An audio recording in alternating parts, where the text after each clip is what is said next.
Hi guys, welcome to the first book review here on my channel, something that I would like to do a little bit more regularly. Well, actually, this is the first one, so I haven't done it at all yet. But I've been taking up more reading as a hobby. I've always enjoyed it, but have been really ramping up my efforts and enjoying a lot of different books and want to begin to share some of my feedback on some of those books. And so the first one I want to begin with, it may be a little bit controversial, but it's Barack Obama's memoir called A Promised Land, which came out in November of 2020, I believe. And it is a thick book, a 700 pager. So if you're interested in this book, get ready to sit down with it for a little while. Now, I want to be clear about one thing right off the bat, and that is I know that you may have already decided if you're going to read this book or not. If you were a supporter of Barack Obama, maybe you've already read it, maybe you're planning to read it, if you're a reader at all. If you're not a supporter of Barack Obama, you probably have this as nothing would ever make you read this book, and I understand that. And before I talk about the book itself, I just want to say this isn't this has nothing to do with whether or not I support Barack Obama or not. That is not a factor here at all. I'm not saying one way or the other on it. What I am saying is it's helpful, especially if you're not a supporter of Barack Obama. Let me just say that it can be very helpful to read a memoir like this from someone that you didn't support, not because you support them, not because it's going to change your mind about them, but at least to give you their perspective. What was their thought process behind the things that they did? Who are they as a person? Because we can get so much from media and the voices that we surround ourselves with that shape how we view somebody rather than allowing them to speak for themselves and explain themselves and why they did what they did and why they stand for the things they stand for. So, whether you're a supporter of his or not, I would really encourage you to read this book. It's really well written. It's he goes into a lot of detail about a lot of different issues that he faced, but it is a very honest look. He's open about some of the things that he regrets or wishes he could go back and do over, talking about some of the struggles that he had along the way and just some of the struggles, especially on a family level. And he does talk a lot about his life with Michelle and the girls and just some of the impact that his public life had on them. So, very interesting book to read, very down to earth, very conversational. So if that intrigues you at all, whether you supported him or not, I think it would be a very helpful book to read. At least get it from the library. Just give yourself an opportunity to hear his side, why he made the decisions that he made. So he's already stated that this is part one of his memoirs. Again, it's 700 pages. It is quite a read, but it doesn't cover his entire presidency.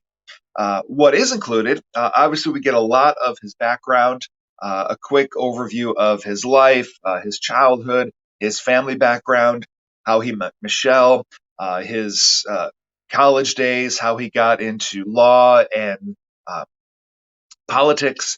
Talks a lot about his Senate run and just his early days in the Senate and some of the frustrations that he ran into, some of the disillusionment that he had to work through about what American politics was like.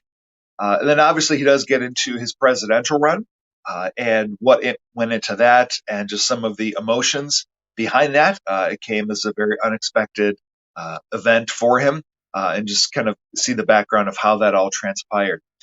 And then once he gets through the election, he begins to talk about things like the financial crisis that he inherited with the bank bailouts and the thought process behind what should be done, what shouldn't be done, what were the pros and cons, and get a lot of great background about his conversations with his cabinet, his advisors on why they did the things they did in terms of recovering from the financial crisis, whether or not to bail banks out or not. A lot of discussion about working up towards the Affordable Care Act and a lot of things they had to go through to get that legislation passed and some of the ups and downs they faced along the way in that. We get a very deep look in terms of his own thoughts about the deep water oil leak that took place. That as I read that, I'm like, oh yeah, I forgot that even happened. But just kind of the because I remember going through that and saying, why aren't they just fixing this? It was a lot more complicated than that. And he goes into a lot of the risks that were involved, why it took so long. to get that oil leak under control.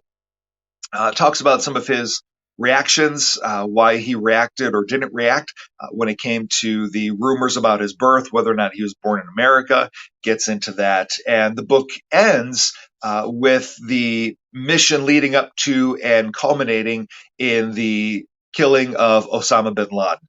And what went into that process, and just some of the struggles they went through and the care they went through to make that mission possible. So that's as far as he goes in this first part of his memoir. I'm not sure, haven't heard anything in terms of when the next part will be available.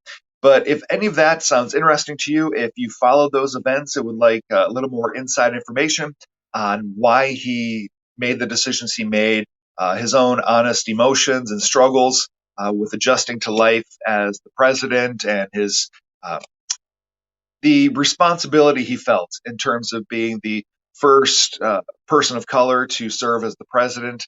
A lot of that is gone into honestly and openly in this book. So, again, whether you supported him or not, I would really encourage you to read this. It's a fascinating read, a very honest read, a very down to earth read. I think you really get to know who he is from his own words. And again, you may disagree with every decision he comes to as he reflects in this book, and that's okay. Sometimes we only read books by people we agree with, people that we like, but it can be very good for us to appreciate the perspective of those who might have a different take on things or come to different conclusions than we would have. And so, again, I would really encourage you to pick that up. Give it a read, take it out from the library, however you want to get a hold of it. I would encourage you. I know it's a long book, but don't let that be daunting. It is, for as long as it is, he does go pretty quickly through some things. Some things, as he gets into more detail, slow down a little bit. But I thoroughly enjoyed reading this. And again, not saying if I support him or didn't, but just as someone who was president for 8 years, I found it fascinating to get his thought process behind his rise to the presidency and the decisions that were made and how it affected his life, his family, and just some of his insights into what life is like in Washington, D.C. So I would highly encourage you to give Promised Land by Barack Obama a chance. Again, whether you support him or not, I think you find it very informative and helpful. So thanks a lot for watching. Be sure to like and subscribe to stay up to date on more book reviews. I'll try to do a book review once a week. That'll be my goal moving forward. So thanks a lot for watching, and we'll see you next time. Take care.